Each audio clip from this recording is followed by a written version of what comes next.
미국에서 강의를 하는데 맨 앞에서 강의를 열심히 듣던 분인데 굉장히 뚱뚱해요. 그런데 그분이 손을 들더니 신부님 나도 천국에 가면 날씬해지고 아름다워집니까? 그렇게 물어보더라고요. 그래서 제가 이렇게 대답을 했어요. 날씬하게 될지는 모르지만 아름답긴 할 거다. 아름답긴 할 거다. 어쨌든 우리가 두려움이, 막연한 두려움이 있어요. 근데 하느님을 믿는 우리들은 죽는 것에 대한 두려움 가질 필요 없어요. 하느님께서 우리를 천국으로 초대해 주실 것이고, 예수님이 뭐하러 그렇게 십자가에 힘들게 못 박혀 돌아가셨어요? 많은 사람들을 구원하시기 위하여 돌아가신 거예요. 여러분들은 그 부활 신앙을 믿어야 돼. 우리 그리스도인들에게 최대의 신앙의 핵심은 부활 신앙이에요. 내가 나비보다 훨씬 아름다운 모습으로 부활할 거라는 이 믿음. 그래도 죽는 게 싫어. 뭐 때문에 그래? 생이별 때문에 그래. 생이별. 아무리 죽어서 천당 간다 하더라도 이 세상에 죽으면 더 이상 사랑하는 아내 볼 수 없고, 남편 볼 수 없고, 자식 볼 수 없고, 부모님 볼 수 없기 때문에 이 생이별, 죽음 때문에 생이별이 되는 거예요. 죽으면 더 이상 사랑할 수도 없고, 사람으로서 도리도 못하고, 내가 누리고 싶은 호강도 못 누리고, 이 세상에서 고생만 하다가 죽는 게 싫은 거예요.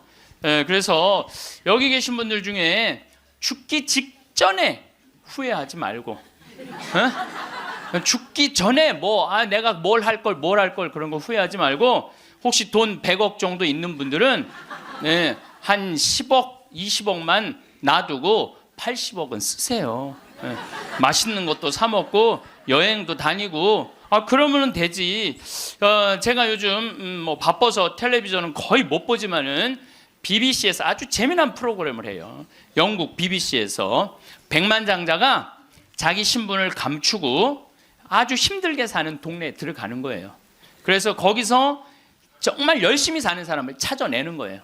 찾아내서 이 사람이 백만장자인데도 불구하고 자기도 가난한 것처럼 해서 그 사람이 정말 열심히 살고 성공할 수 있는 가능성이 있으면은 한 달, 2달 같이 지내다가 마지막에 깜짝 선물을 해주는 거예요. 당신 내가 커피숍 차릴 수 있도록 가게를 내주겠다. 이런 프로그램이 있어요. 그러니까 이 백만장자가 하는 거야. 백만장자가. 여러분들은 못하죠. 여러분들 누굴 커피숍을 차려줘. 백만장자가 하는 건데, 제가 너무 감동적인 그 장면 하나는, 그 무료 급식소를 봉사하는 사람이야. 그 무료 급식소를 운영하는 남자인데, 백만장자가 들어와서 같이 급식을 해주는 거예요. 근데 이 사람은 무료 급식소를 하니까 휴가도 한 번도 못 간 거야. 자기 있는 거 다 끌어다가 했는데, 백만장자가 마지막에 난 당신한테 감동받았다. 내가 앞으로 당신 무료 급식을 계속 할 수 있도록 돈을 대주겠다. 근데 더 기가 막힌 거는, 가만히 보니까 봉투를 하나 더 줘요. 더 주면서 가만히 보니까 당신 무료 급식소 하느냐고 휴가 한 번을 못 갔는데, 이거는 당신 자신을 위한 휴가 비행 티켓이고 호텔 예약권이다. 자신을 위해서도 휴가를 한번 가라. 저 그걸 보는데 막 가슴이 막 먹먹하더라고요. 그러니까 돈 많은 사람이 좀 그렇게 살았으면 좋겠어. 돈 많은 사람이 그렇게 살았으면 좋은데, 우리나라 부자들은 그런 멋이 없어요. 근데 영국 BBC에서 그걸 하니까 미국에서도 요즘은 해요. 그래서 이 백만장자들이 어려운 사람들을 가서 계속 깜짝깜짝 그러니까 사회가 건강해지는 거예요. 우리가 죽을 때 돈 가지고 가는 거 아닙니다. 죽을 때 가지고 가는 거 땅, 재산, 이게 아니에요. 공술의 공수거예요. 빈손으로 왔다, 빈손으로 가는 거예요. 가지고 가지도 못하고 쥐고 그냥 이거 주려고 인간성도 버리고 나쁜 짓이란 나쁜 짓 다 골라하면서 죽는 사람들 보면 참, 제가 보기에는 참 가슴이 아파요. 여러분들 죽을 때 돈 갖고 떠나는 게 아니에요. 우리가 죽을 때 뭘 갖고 가느냐면은 추억 갖고 떠나는 거. 추억. 내가 이렇게 인생을 돌아봐서, 야, 난 정말로 즐거웠어, 나 정말로 행복했어, 이런 추억이 있는 사람이 죽을 때 행복하게 죽을 수 있어요. 여러분들도 가만히 인생 돌아봐서 즐거웠던 추억이 하나도 없어. 고생만 깬 추억밖에 없어. 그렇다면 여러분들 인생 잘못 사는 거예요. 오늘 추억이 하나도 없는 분들은 추억을 만드세요. 예, 프로그램을 짜세요. 자기 그 백만장자가 그 무료급식 한다고 몇 년 동안 3년 동안 휴가도 한 번 안 간 사람한테 자신을 위해서도 시간을 내라고, 남을 위해서 희생만 하지 말고. 왜냐하면 사람이요, 남을 위해서 너무 희생하다 보면 지쳐요. 지치고 나중에는 너무 화가 나면은 내가 저 예수님 때문에 내가 이 고생한다 그러면서 예수님 십자가에 다시 못 박는데 더 큰 못 찾아다가.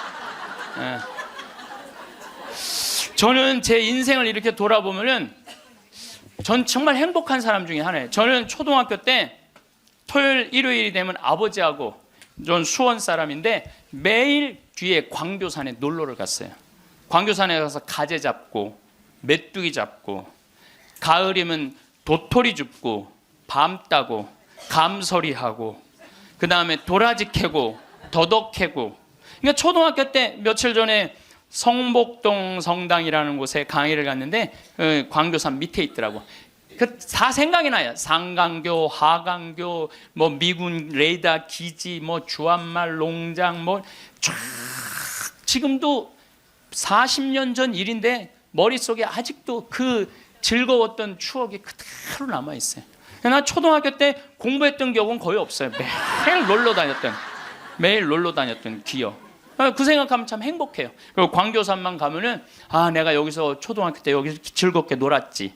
중고등학교 때 또 성당 참, 학교는 일요일은 안 갔는데 성당은 월요일부터 일요일까지 갔어요. 월요일부터 일요일까지. 그 여름에 캠프 간다고 우리 때는 4박 5일 갔어요. 그때는 또 어디 놀러를 갈 때가 있어요. 성당에서 가는 캠프가 최고의 행사였죠. 그럼 뭐 조 모임 하면은 뭐 너는 쌀 갖고 와라, 넌 냄비 갖고 와라, 넌 텐트 갖고 와라, 남자 5 여자 5 같은 조로, 이건 뭐 살림살이 떠나는 거하고 똑같은 거예요. 살림살이 떠나는 거하고. 얼마나 그 중고등학교 때 성당에서 떠나는 캠프가 얼마나 좋았는지 몰라요. 예. 그리고 뭐 내가 이 가을에는 예술제 한다고 연극하고 노래하고, 이제 성탄 때만 되면 예수님 성탄 전야제 한다고 모여갖고 뭐, 정말 지금 생각해보면 그때 그 사춘기에 느낄 수 있는 모든 행복을 다 느꼈던 것 같아. 그리고 우리 때는 또 남녀공학이 분명했을 때인데 성당만 가면 그 이쁜 아가씨들이 그냥 얼마나, 우리 성당에 특별히 이쁜 여자애들이 많이 왔던 것 같아요. 그리고 그 성당 그때 학생의 프로그램이요 너무너무 좋았어요. 지금 애들이 학원에 다니지만 우리 때는 뭐 학원 그런 게 어디 있어요. 성당 가는 게 유일한, 탁구 치고 성당에서 참 좋았던 것 같아요. 그래서 그때 우리 그 학생의 아이들이 신부가 10명이 됐어요. 신부가 10명이 됐어요. 그래갖고 지금 우리 교구에 뭐 사무처장, 관리국장, 사무국장, 다 사목국장, 우리 성당 출신 신부들이 다 하고 있어요. 다 하고 있어요. 그렇게 그때 그 신앙의 그 교육이 풍요로웠던 거죠. 예.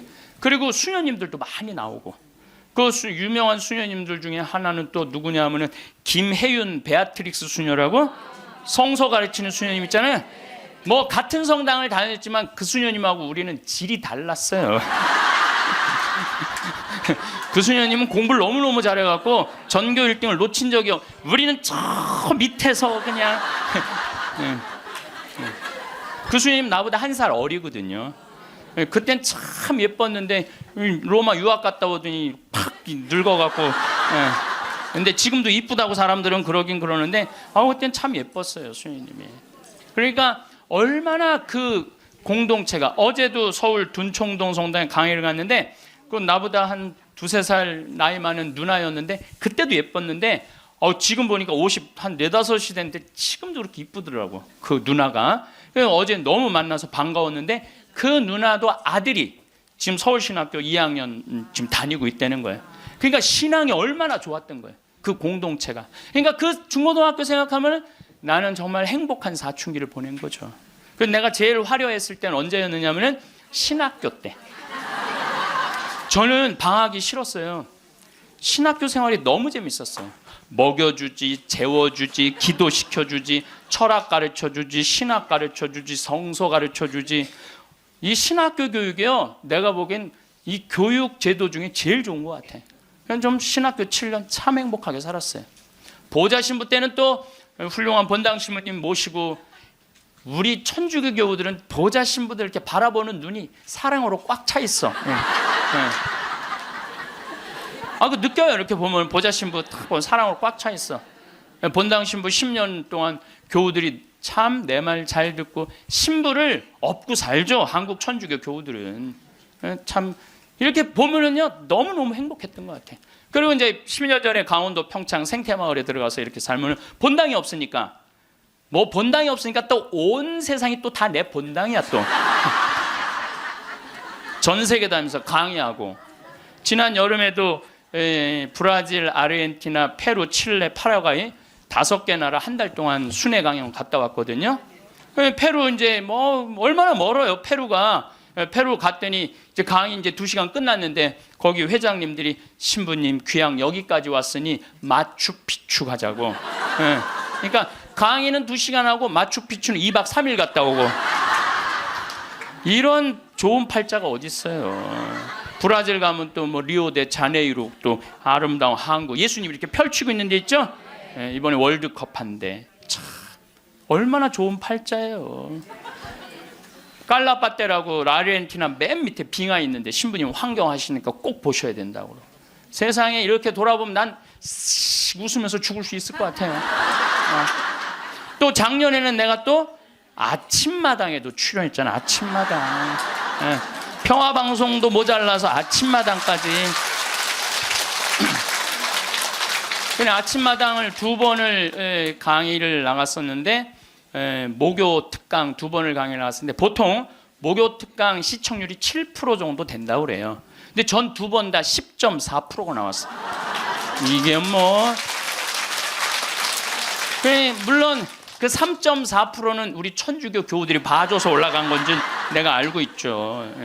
천주교 교우들이 봐줘서 올라간 거 알고 있는데, 나는 그 목요 특강 하려고 그러면 새벽 4시에 집에서 나와야 돼요. 새벽 4시에 이제 또 눈이 항상 오니까, 겨울에 작년에도 마지막 강의 12월 27일인가 나왔는데, 그 눈길을 헤치고 와서 이제 딱 가면은요, 여의도에 도착하면은 깜짝 놀랐어요. 여자 둘이서 달겨 들어가고 막 화장을 1시간 동안 하는 거. 화장을 1시간 동안. 평화방송은 생전 화장 안 해주는데 화장을 1시간 동안. 이제 그리고 이제 강의가 끝나고 이제 평창에 집에 들어갔는데 생태마을이 난리가 난 거야. 왜 그런가 했더니 그 강의를 들으면서 실시간 검색어가 1위였대요. 그리고 전국에 우리 교우들이 아니고 일반인들이 전화해갖고 거기 신부님 생태마을 자랑하는데 거기 가보고 싶다고. 근데 할머니 한 분이, 성당도 안 다니는 할머니가 전화해갖고, 오늘 그 강의한 신부님 어쩜 그렇게 유쾌하고 우리 마음을 잘 아느냐고. 근데 그렇게 유쾌한 신부님이 아직도 전화해 되도록 왜 혼자 사느냐고. 그거 좀 장가 좀 보내라고, 그 직원들이. 아니, 저를 염려해 주는 게 우리 천주교 교우들만 염려해 주는 게 아니라 성당 안 다니는 할머니도 염려해 주니 이게 얼마나 행복한 신부예요. 그래서 이렇게 죽을 때 웃으면서 죽을 수 있을 것 같아. 난 정말 행복했다. 신부님은 신부로 사니까 팔자가 좋아서 그렇지, 우리는 얼마나 힘든지 몰라요. 사는 거 무슨 우리가 즐거운 추억이 있어요. 저도 여러분들 힘들었을 때 많았어요. 인생 50살밖에 안 됐지만은 돌아보면 즐거웠었던 일만 있었던 거 아니에요. 근데 여러분들 사람은요, 과거를 돌아봤을 때 고통스럽고 괴로운 것만 기억하는 사람은요 악해져요. 악해지게 돼 있어요. 근데 즐거웠던 것만 의도적으로 기억하려고 하면 선해지게 돼 있어요.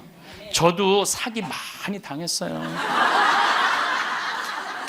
이 세상에 사기 쳐먹기 제일 쉬운 사람이 신부예요. 신부. 세상 물정 모르니까 사기도 많이 당했고 배신도 많이 당했어요. 그래갖고 아픔이 많았었어요. 근데 가만히 내 인생을 돌아보면 내가 사기당했을 때 내 상태가 어땠었냐면 욕심이 꽉 차 있었을 때. 그러니까 내가 강의 때 여러분들 욕심 부리지 말라는 게 그냥 하는 말이 아니라 이 온 몸에서 경험을 하고 나온 말이에요. 온 몸에서 경험을 하고 나온 얘기, 그냥 하는 얘기가 아니에요. 온 몸에서 나온 거죠.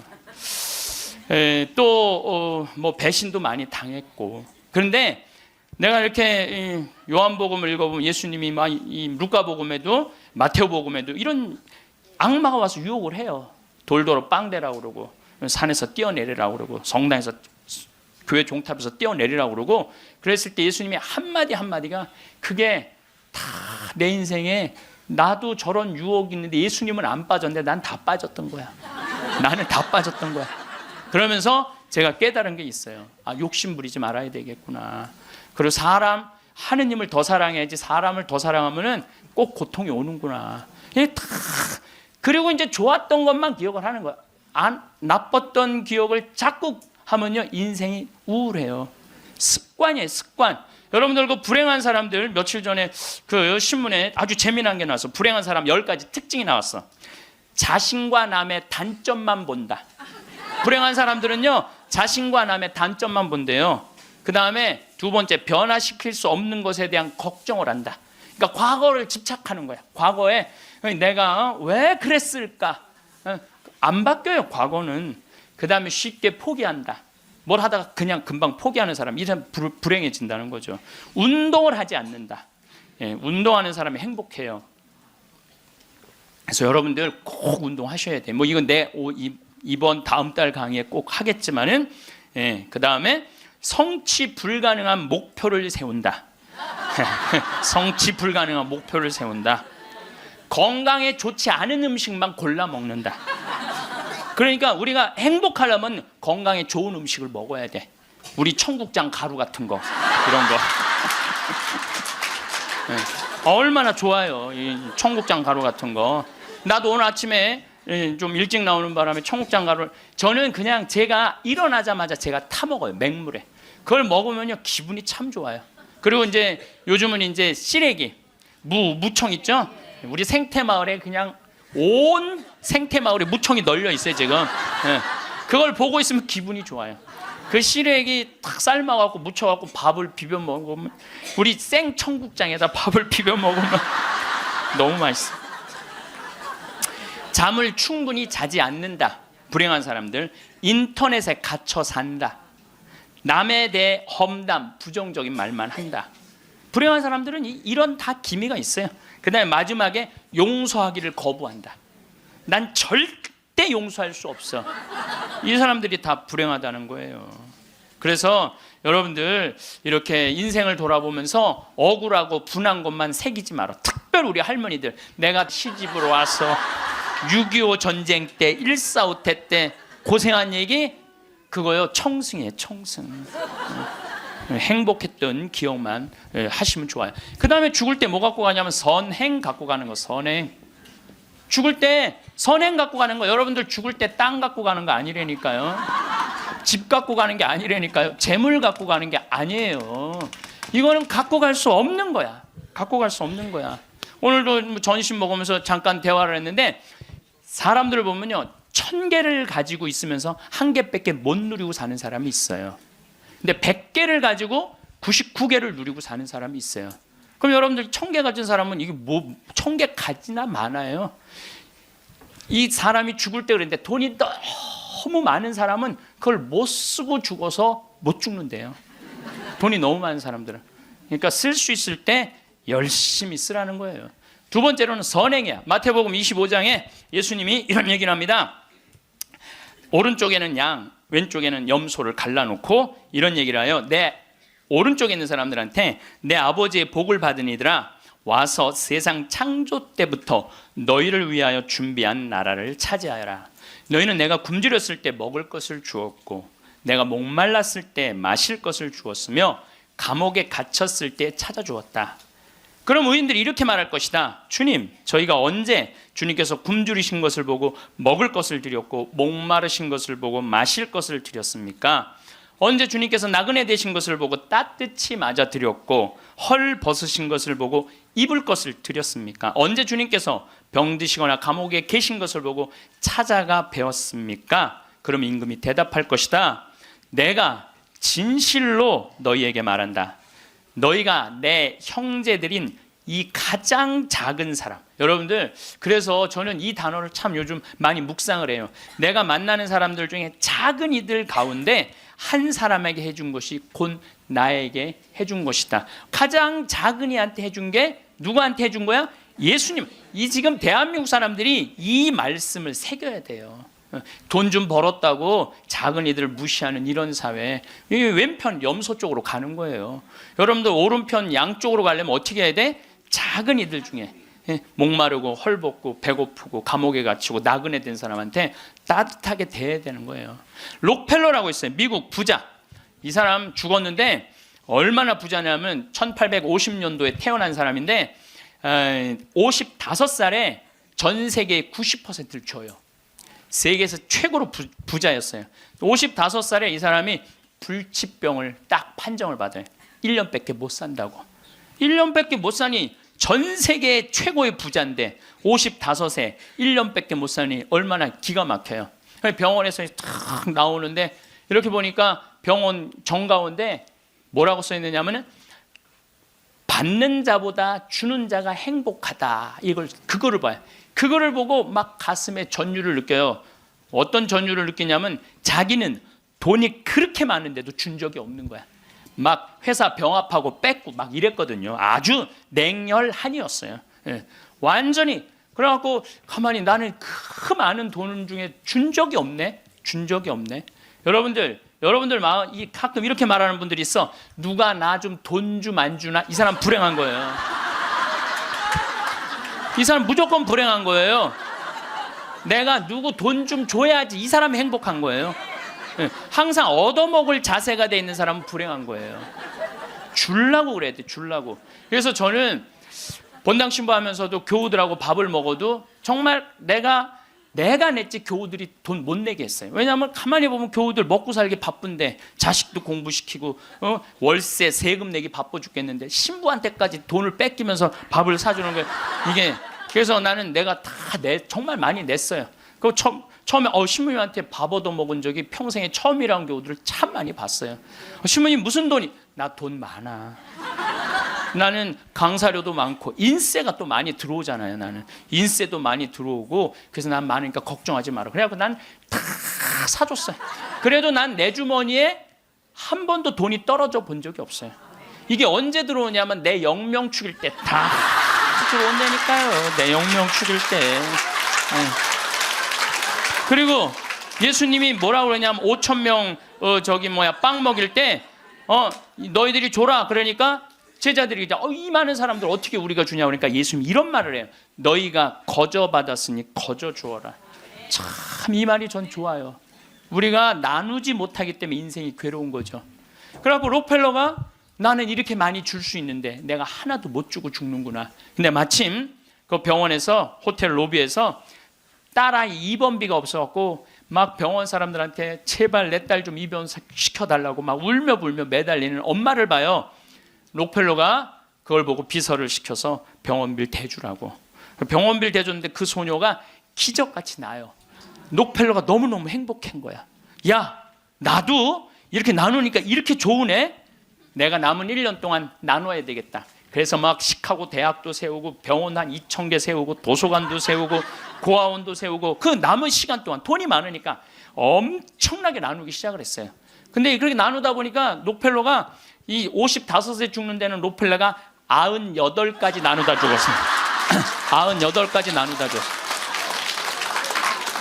그러면서 죽으면서 록펠러가 이런 얘기를 해요. 어떤 얘기를 하느냐면 내가 쥐려고 그랬던 55년은 쫓기고 살았다는 거예요. 인생을. 사람이 가지려고 그럴 때는요 인생을 쫓기게 돼 있어요. 근데 내가 나누기 시작하면서부터는 내 삶은 기쁨으로 가득 찼다고 그래요. 기쁨으로 가득. 그래서 여러분들 신부님 저는 주머니에 돈 한 푼도 돈이 부처님이 그랬잖아요. 나눠라 그러니까 저는 부처님 아무것도 가진 게 없습니다. 부처님이 뭐라 그래요? 왜 네가 가진 게 없냐? 네가 사람들하고 대화할 때 따뜻하게 웃어주는 것도 나누는 거다. 누가 사람이 얘기를 할 때 네가 자세를 낮추고 경청하는 것도 그것도 나누는 거다. 공손한 것도 나누는 거다. 여러분들 꼭 돈으로 나눠야 돼? 아니에요. 마음으로도 얼마든지 우리가 나눌 수가 있는 거예요. 저는 지난 월요일 날 너무너무 놀란 사건이 있었어요. 이게 참 신기해요. 성남에 사는 할머니, 할아버지, 할머니도 나이가 85, 할아버지는 90인데 나한테 40억을 들고 왔어요. 그래갖고 교구청에서 그 아주 서류를 다 해놨어. 법무사까지 다 와서 다. 그래서 어저께 그러니까 월요일 날 40억을 기증을 받았어요. 할머니가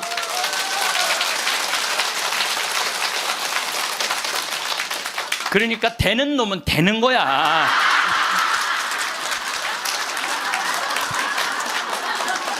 그래서 할머니한테 물어봤어요. 이 많은 돈을 왜 나한테 기증을 하느냐? 그랬더니 신부님, 제가 강의를 듣는데 신부님이 잠비아에 농업대학을 세우고 싶다고 그런 게 있는데, 대학을 세우는 건 또 내가 저 잠비아 농장 꾸미는 거하고는 또 다르잖아요. 근데 저 신부님이 지금 저렇게 열정적으로 일을 하는데 나는 이제 떠날 날이 얼마 남지 않았는데, 근데 그래서 이제 신부님한테 기증을 하기로 했다고. 근데 할아버지가 더 멋있는 거야. 무엇이냐? 나한테 기증서 마지막 서류 등기 다 해갖고 왔어. 그래갖고 근데 지문이 안 나오는 거야. 나이가 많으시니까. 난 또 월요일에 처음 알았어요. 여러분들 좀 기증하려면 조금 젊었을 때 지문 나올 때 하세요. 지문 나올 때. 지문이 안 나오는데 한 10번을 하는데 10번 다 기쁘게 하시더라고요. 근데 할아버지가 이런 말씀을 하세요. 이제야 좀 마음이 홀가분하다고. 그러면서 할아버지가 이런 말씀을 하세요. 그 아프리카에 그 굶는 사람들을 보면 너무 가슴이 아픈데 그냥 빵을 주는 건 큰 의미가 없다는 거예요. 그 빵을 만들 수 있는 사람을 키워내는 일이 더 중요하다는 거예요. 그래서 이제 그걸 이제 받아서 이제 제가 이제 또 숙제가 하나 생겼죠. 근데 신부님 왜 그렇게 좋아하세요? 신부님 주머니에 한 푼도 안 들어가는데. 왜냐하면은 우리 천주교가 그런 건 참 좋아요. 누가 기증을 받아도 내 이름으로 받을 수가 없어. 신부 이름으로. 그러니까 교구청 법인으로 받는 거야. 그러니까 내가 어떻게 해먹으려고 그래도 해먹을 수가 없어.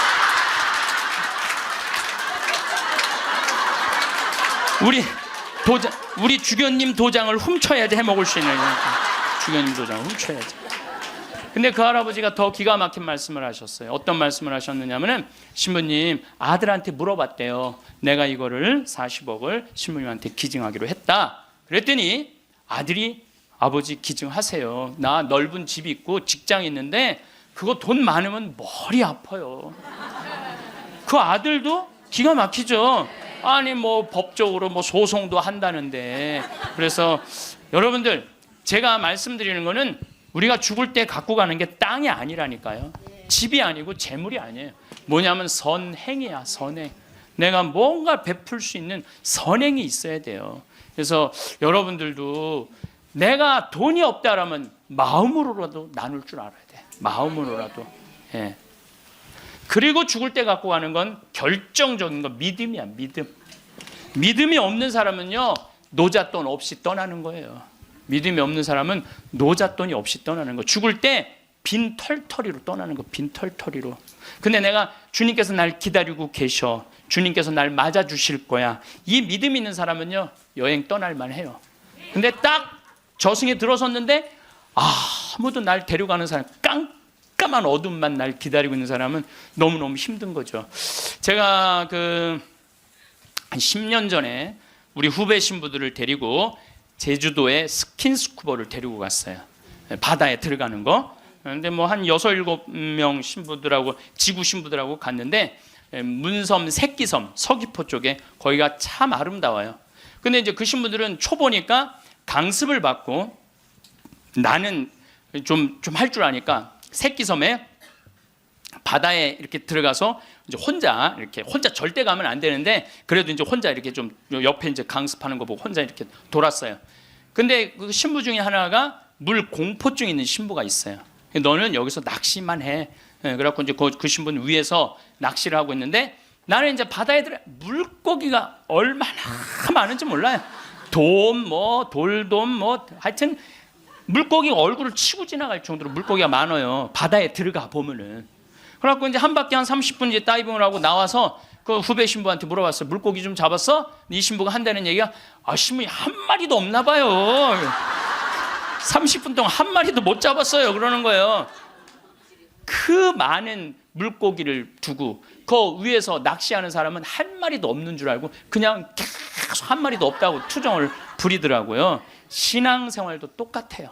신앙생활도 내가 하느님을 믿고 하느님 안으로 빠져들면은요, 그 안에는 온 세상이 하느님의 섭리야. 하느님의 손길이고 하느님의 사랑이야. 근데 많은 사람들은 그 물속에 뛰어들지 않아요. 뛰어들지 않고 바깥에서 있는 거야, 없는 거야.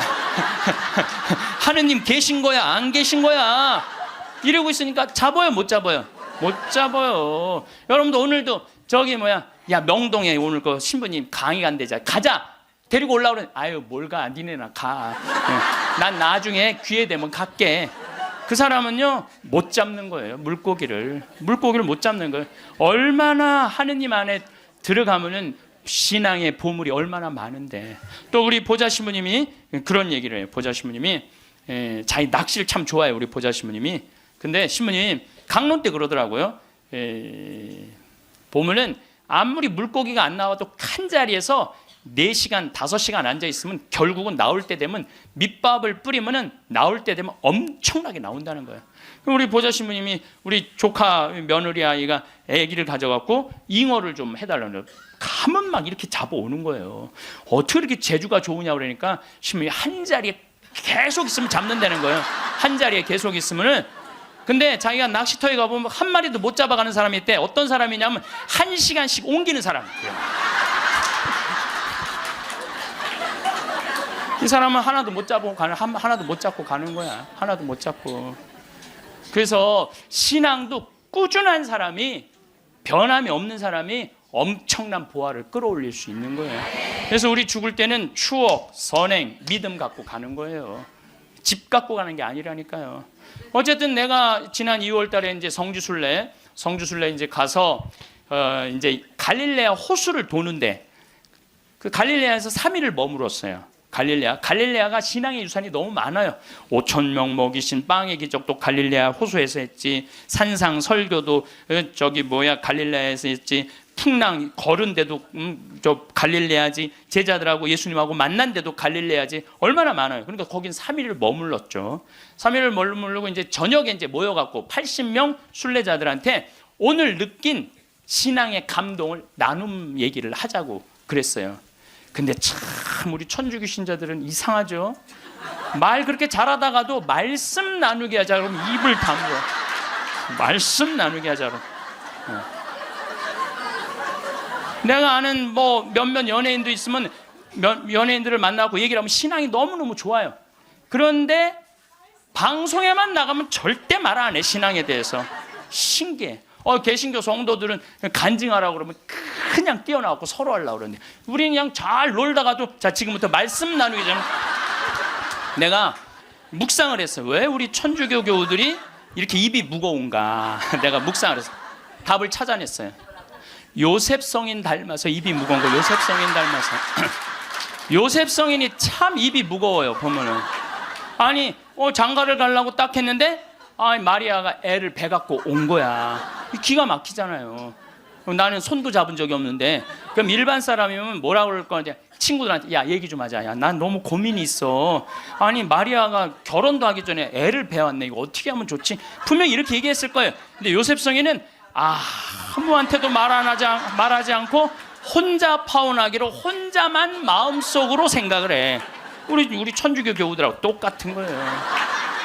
그 12살 때 예수님 3일 동안 잃었다가 3일 만에 찾았어. 3일 동안 근데 나는 요셉 성인도 참 대단해요. 내 애도 아니고 그렇잖아요. 내 애도 아니고 마누라도 내 마누라도 아니야. 사실은 그렇잖아요. 그런데 그 아이하고 그 엄마를 12년 동안 책임졌다는 건요 보통 사람 아니면 못해요. 참 우직한 분이죠. 근데 3일 만에 잃어버렸는데 얼마나 애가 타게 찾았겠어요. 찾고 난 다음에 성모님이 얘야 네 아버지와 내가 너를 얼마나 찾았는지 모른다. 나는 이 말도 참 묵상을 많이 하는 말 중에 하나예요. 성모님도 시집을 막상 오긴 왔는데 뱃속에 아기가 이씨 들어왔으니 얼마나 미안해요. 그러니까 항상 요셉 성인한테 미안한 마음이 있었던 것 같아. 그래서 여러분들 3일 만에 잃었던 애를 찾았어. 그럼 여러분들 뭐라 할까? 내가 너 얼마나 찾았는지 알아? 분명히 이랬을 거야. 근데 성모님은 자기를 먼저 내세우지 않았어요. 자기 아이임에도 불구하고 얘야, 네 아버지와 내 남편을 인정해 준 거죠. 남편을 존중해 준 거죠. 네 아버지와 내가 너를 얼마나 찾았는지 모른다. 그런데도 요셉 성인은 아무 말도 안 해. 한마디도 안 해. 찾았으면 됐지 뭐 이거죠. 한마디도 안 해요.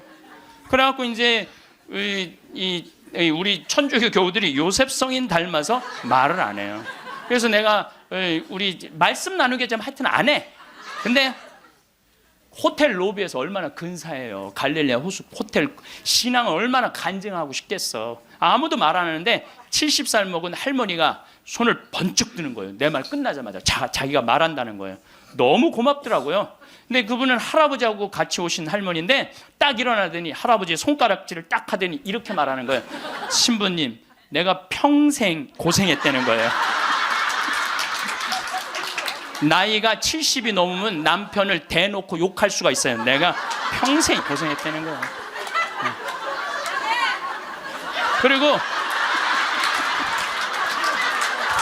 그리고 자기가 자식 셋 키웠는데 70이 됐는데 자기한테 자식들이 고맙다고 말 한마디 안 하고 남편이 그 잘난 반지 목걸이 한번 사준 적이 없다는 거예요. 속에서 우라통이 터지더래요.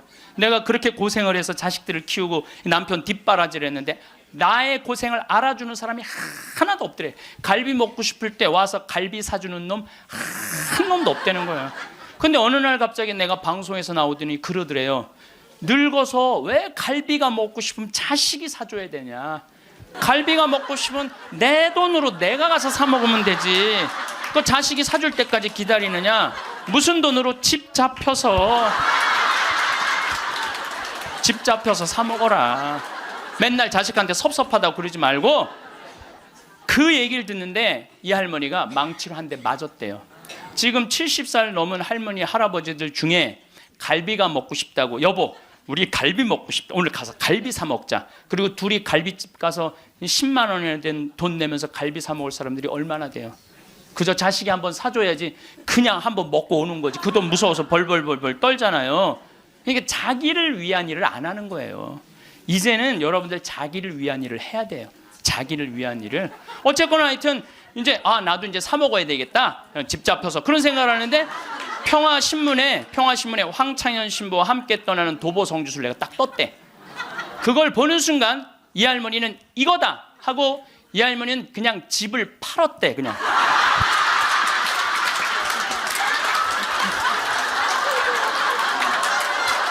집을 팔았대요. 네.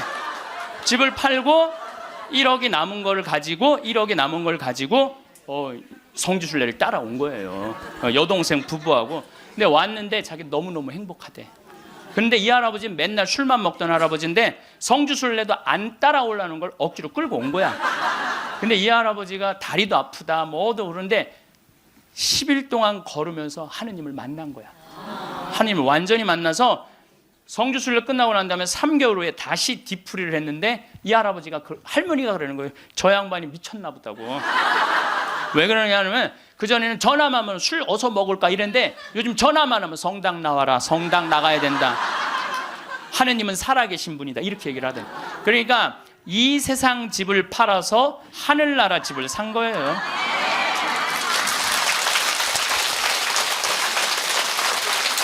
그러니까 여러분들도 제발 이 세상에 너무 얽매이고 연연하지 말라는 거예요.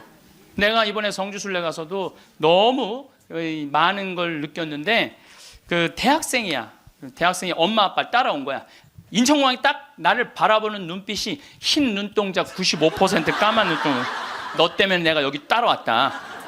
근데 이 친구가 성주순례를 하루를 걷더니 이틀을 걷더니 눈빛이 바뀌는 거예요. 그러면서 마지막에는 이 친구가 이런 말을 하더라고요. 신부님, 저는 가슴이 지금 터질 것 같이 행복하다는 거예요. 살아계신 예수님을 만나서 가슴이 터질 것 같이 행복하다는 거예요. 그리고 그 친구는 엄마 아빠가 길을 잃고 공부 굉장히 잘하는 아이였어요. 근데 지금 의대 공부를 한대요. 내가 아프리카에 좀 가서 봉사 좀 하자 그랬더니 그러니까 길을 찾은 거지. 그러니까 여러분들 제발 좀 죽기 전에 가지 말고 언제가?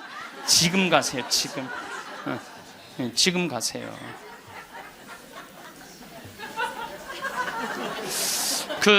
요 얘기만 하고 다음 강의로 넘어가겠습니다. 제 조카를 작년에 잠비아를 남자아이를 데리고 갔어요. 근데 얘가 갔다 오고 나서 말라리아가 걸렸어요.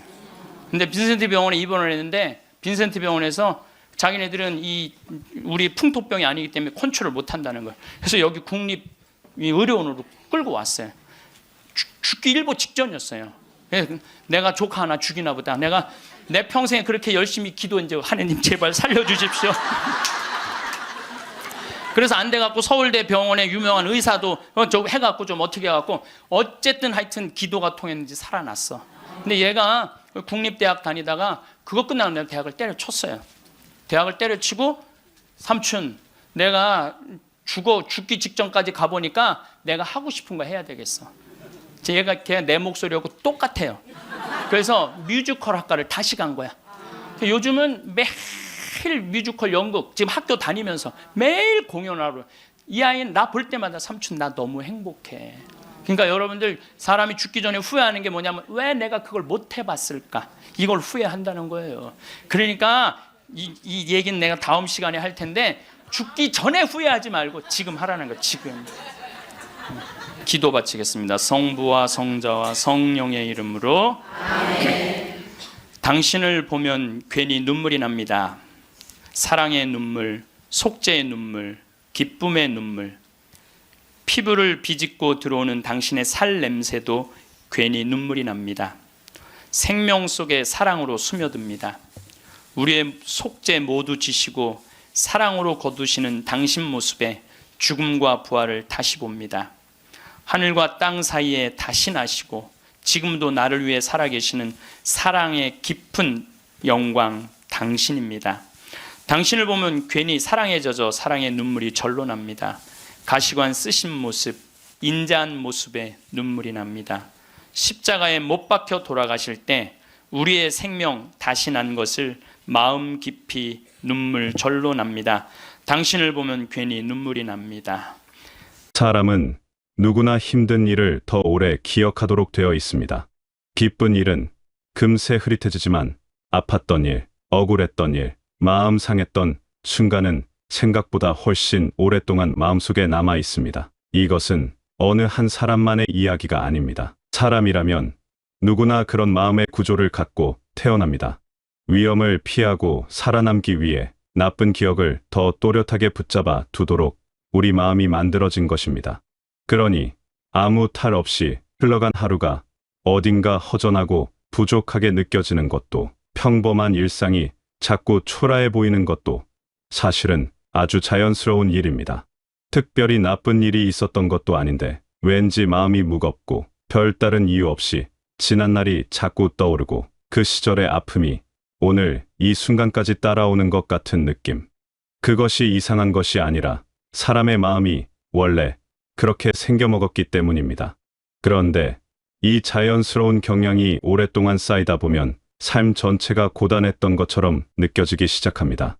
분명 좋은 날도 있었고 감사했던 순간도 있었는데 돌아보면 힘들었던 기억들만 두드러지게 남아있는 것입니다. 따뜻한 봄날 오후의 포근함도, 오랜만에 만난 사람과 나눈 반가운 웃음도, 아무 걱정 없이 하늘을 올려다보았던 어느 조용한 오후도 분명히 있었을 텐데 그것들은 어느새 기억 속 깊은 곳으로 가라앉고 힘들었던 일들만 수면 위로 떠오릅니다. 그래서 어떤 분은 지나온 날들이 참으로 고생의 연속이었다고 느끼고 또 어떤 분은 같은 시간을 보내고도 따뜻했던 기억들을 더 많이 품고 있습니다. 두 분의 삶이 실제로 크게 달랐던 것이 아닐 수도 있습니다. 다만 마음이 어떤 기억을 향해 있었느냐가 달랐을 뿐입니다. 마음이 자주 머무는 곳이 삶의 분위기를 만듭니다. 과거의 상처를 반복해서 떠올리는 사람과 작은 즐거움을 오래 간직하는 사람은 비슷한 하루를 보내고도 전혀 다른 마음의 풍경 속에서 살아갑니다. 한 사람은 이미 지나간 아픔 속에 자주 머물고, 또 한 사람은 오늘 창가에 들어온 햇살이나 따뜻하게 마신 한 모금의 온기를 작은 기쁨으로 간직합니다. 이 차이가 하루하루 쌓이면 어느 순간 삶 전체의 온도가 달라집니다. 어느 쪽이 옳고 어느 쪽이 그르다는 이야기가 아닙니다. 다만 어떤 기억에 더 자주 마음을 두느냐에 따라 오늘 하루의 빛깔이 달라지고 내일을 맞이하는 마음의 자세가 달라진다는 것입니다. 마음은 자기가 자주 가는 곳을 닮아갑니다. 자주 슬픔으로 향하면 마음이 슬픔에 익숙해지고, 자주 감사로 향하면 마음이 감사에 익숙해집니다. 이것이 억지로 긍정적인 척하라는 말이 아닙니다. 다만 마음이 머무는 방향이 삶의 분위기를 서서히, 그러나 분명히 바꾼다는 이야기입니다. 그래서 행복이란 특별한 일이 많이 일어나는 것과는 조금 거리가 있습니다. 행복한 삶을 사는 사람들이 남다른 행운을 가졌거나 남들보다 훨씬 좋은 조건 속에 있어서가 아닙니다. 그분들은 다만 무엇을 기억하고 무엇을 바라볼지를 조금 더 의식적으로 선택하는 습관을 갖고 있습니다. 대단한 사건이 아니어도 괜찮았던 오늘을 기억하고, 하나는 일보다 고마운 일을 더 자주 떠올리는 것. 이것이 거창한 이야기가 아니라 아주 작은 마음의 방향 전환입니다. 어제보다 오늘이 조금 나았다면 그것으로 충분하고, 오늘 하루 별일 없이 지나갔다면 그것이 사실은 대단한 하루입니다. 아무 탈 없이 무사한 하루를 당연하게 여기지 않고 그 안에서 조용한 감사함을 느낄 수 있다면 삶은 생각보다 훨씬 많은 것을 품고 있다는 것을 알게 됩니다. 그런데 이 작은 전환이 생각처럼 쉽지 않은 이유가 또 있습니다. 사람은 자신이 얼마나 애썼는지, 얼마나 힘든 시간을 버텨왔는지를 스스로 확인하고 싶어하는 마음이 있습니다. 고생했던 기억을 자꾸 떠올리는 것은 단순히 아파서가 아니라 그 고생이 헛되지 않았음을 스스로에게 증명하려는 마음이 담겨 있기도 합니다. 열심히 살아왔다는 것을, 포기하지 않았다는 것을, 그날들이 의미 있었다는 것을 고생의 기억으로 확인받으려는 것입니다. 힘들었던 일을 자꾸 꺼내드는 것은 어쩌면 그 시절의 자신에 대한 일종의 경의일 수도 있습니다. 그때의 내가 얼마나 버텼는지를 잊지 않으려는 마음, 그 무게를 가볍게 여기지 않으려는 마음, 그 마음은 충분히 이해할 수 있고 또 충분히 귀합니다. 이 마음은 충분히 이해할 수 있습니다. 정말로 힘들었으니까요. 정말로 많은 것을 참아냈고 견뎌냈고 스스로를 추스르며 살아왔으니까요. 그 무게는 가볍지 않습니다. 아무도 다 알아주지 못했던 그 시간들, 혼자 감당해야 했던 그 무게들, 내색하지 못하고 속으로만 사겨야 했던 감정들. 그것들은 모두 진짜였습니다. 그러나 한 가지 조심스럽게 드리고 싶은 이야기가 있습니다. 삶은 고생을 증명하는 자리가 아니라는 것입니다. 얼마나 힘들게 살아왔는지를 기록하는 것이 삶의 목적이 될 수는 없습니다. 그보다는 얼마나 따뜻하게 살아냈는지를 느끼는 것이 지나온 날들에 더 어울리는 의미가 아닐까 합니다. 힘든 기억은 여러분의 삶이 얼마나 진지하고 성실했는지를 보여주는 증거이기도 하지만 그것만이 삶의 전부는 아닙니다. 그 힘든 시간 사이사이에 분명히 있었던 따뜻한 순간들도 같은 무게로 여러분의 삶에 속해 있습니다. 힘들었던 기억은 분명 여러분의 것입니다. 그 기억을 부정하거나 지울 필요는 없습니다. 다만 그 기억들이 오늘의 여러분을 가득 채우고 있을 때, 지금 이 순간 누릴 수 있는 고요함이나 소소한 기쁨이 보이지 않게 됩니다. 힘들었던 과거가 오늘을 덮어버리는 것입니다. 그래서 가끔은 고생의 기억 옆에 따뜻했던 기억도 함께 꺼내보는 것이 필요합니다. 누군가와 함께 웃었던 기억, 작은 것에 마음이 놓였던 순간, 별것 아닌 것 같았지만 실은 꽤 행복했던 그 시간들. 힘든 기억과 좋은 기억이 함께 있어야 삶이 한쪽으로만 기울지 않습니다. 그리고 그렇게 균형을 찾아갈 때 지나온 날들이 단순히 고생의 연속이 아니라 나름의 빛을 품고 있던 시간이었다는 것을 조금씩 느끼게 됩니다. 또 한 가지, 많은 분들이 은연중에 이런 마음을 품고 사시기도 합니다. 내가 이만큼 했으니 누군가는 알아줄 것이다. 내가 이렇게 희생했으니 가족 중 누군가는 고마워할 것이다. 언젠가는 알아주겠지 하는 기대입니다. 이 기대 자체가 나쁜 것은 아닙니다. 사랑하는 사람들에게 인정받고 싶은 마음은 사람이라면 당연히 갖는 감정입니다. 그 마음이 있었기에 더 열심히 살아올 수 있었던 것이기도 합니다. 이 인정받고 싶다는 것은 결국 내 삶이 의미 있기를 바란다는 뜻이고 내가 한 일들이 누군가에게 닿기를 바란다는 뜻입니다. 그 바람은 아름답습니다. 그런데 삶의 기쁨을 그 기대에 전적으로 맡겨버리게 되면 삶의 주도권이 자신에게서 떠나버립니다. 알아주지 않으면 서운하고 표현하지 않으면 속상하고 기대한 만큼 돌아오지 않으면 마음이 공허해집니다. 가족이 알아주기를 기다리며 스스로의 삶을 미루고 누군가 먼저 다가오기를 기다리다 보면 어느 순간 내 삶이 남의 반응을 기다리는 시간으로 가득 차 있다는 것을 느끼게 됩니다. 삶의 기쁨이 늘 남의 손에 달려있게 되는 것입니다. 그리고 그 기쁨이 오지 않을 때마다 삶이 흔들리고 마음이 비어가고 자신이 초라하게 느껴지는 악순환이 시작됩니다. 이 악순환에서 벗어나는 방법은 타인이 변하기를 기다리는 것이 아닙니다. 내가 먼저 나 자신에게 관심을 돌리는 것입니다. 물론 가족의 따뜻한 말 한마디, 오래된 이해 진심, 어린 감사 인사는 삶에 큰 힘이 됩니다. 그 소중함을 부정하는 것이 아닙니다. 다만 그것이 전부가 되어버릴 때, 그 기대가 채워지지 않을 때마다 삶이 흔들리게 됩니다. 그래서 조금 더 단단하게 살아가려면 타인의 인정과 별개로 자기 스스로를 인정하는 힘이 필요합니다. 오늘 내가 잘 살았다는 것을 내가 먼저 나 자신에게 말해줄 수 있어야 합니다. 누가 알아주든 알아주지 않든 오늘 하루 성실하게 살아낸 자신을 스스로 인정해 주는 것. 이것이 타인의 시선에 흔들리지 않는 삶의 뿌리가 됩니다. 자기 마음을 스스로 돌볼 줄 아는 것. 이것이 행복한 삶의 출발점입니다. 거창한 것이 아닙니다. 오늘 하루 수고했다고 스스로에게 말해주는 것. 피곤할 때 쉬어도 괜찮다고 허락하는 것. 무언가를 잘 해내지 못했을 때 너무 오래 자책하지 않는 것. 이런 작고 조용한 태도들이 모여 삶의 토대가 됩니다. 자기 자신에게 가혹하게 구는 것이 성실함의 증거가 아닙니다. 오히려 자신을 따뜻하게 대할 줄 아는 사람이 더 오래, 더 건강하게 자신의 삶을 이어갈 수 있습니다. 스스로에게 너무 엄격했던 날들이 있었다면 이제는 조금 더 너그러워져도 됩니다. 그 너그러움이 나약함이 아니라 성숙함입니다. 자기 자신을 소중히 여기는 사람은 타인에게도 더 따뜻해질 수 있습니다.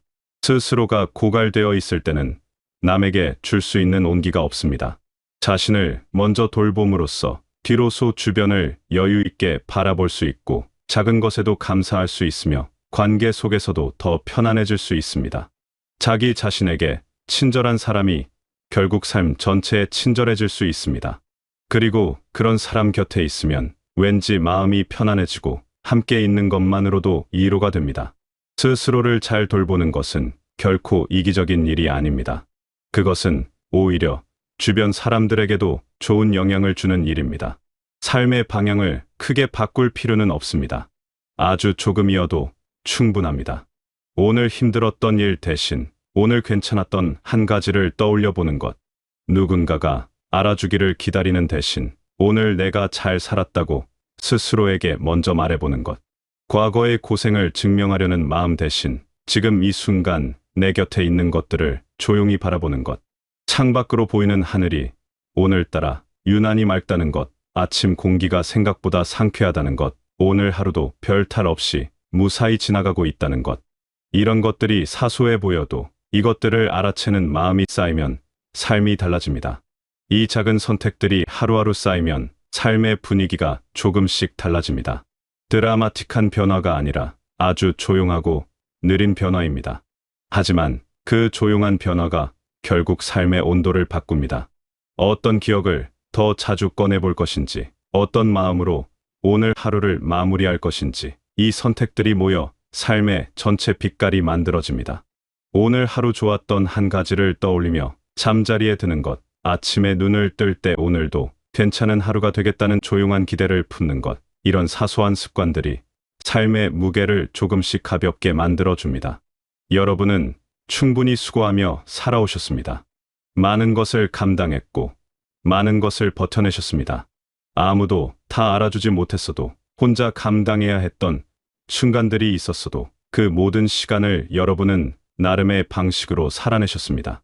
그 삶이 헛되지 않았다는 것을 누가 증명해주지 않아도 여러분 스스로 이미 알고 계십니다. 이제는 그 수고로웠던 마음을 조금 내려놓고 오늘 하루를 조금 더 가볍게, 조금 더 따뜻하게 바라보셔도 됩니다. 더 이상 무언가를 증명하지 않아도 됩니다. 여러분은 이미 충분히 잘 살아오셨습니다. 고생했던 기억과 함께 그 속에서도 빛났던 순간들을 함께 기억해 주십시오. 누군가의 인정을 기다리기보다 스스로의 삶을 먼저 살뜰히 챙겨주십시오. 자신에게 조금 더 너그럽고 오늘 하루의 작은 기쁨 하나를 소중히 여기고 내일 또 하나를 발견하는 하루하루가 조용히 이어지기를 바랍니다. 여러분의 삶은 고생으로만 이루어진 것이 아닙니다. 그 안에는 따뜻함도 기쁨도 소중한 것들도 분명히 있었습니다. 그것들을 다시 알아봐 주시는 것, 그것이 지금 이 순간 여러분 자신에게 줄 수 있는 가장 다정한 선물입니다. 오늘도 수고 많으셨습니다. 그리고 앞으로의 날들이 조금 더 가볍고 조금 더 따뜻하고 조금 더 여러분 자신을 위한 날들이 되시길 바라겠습니다.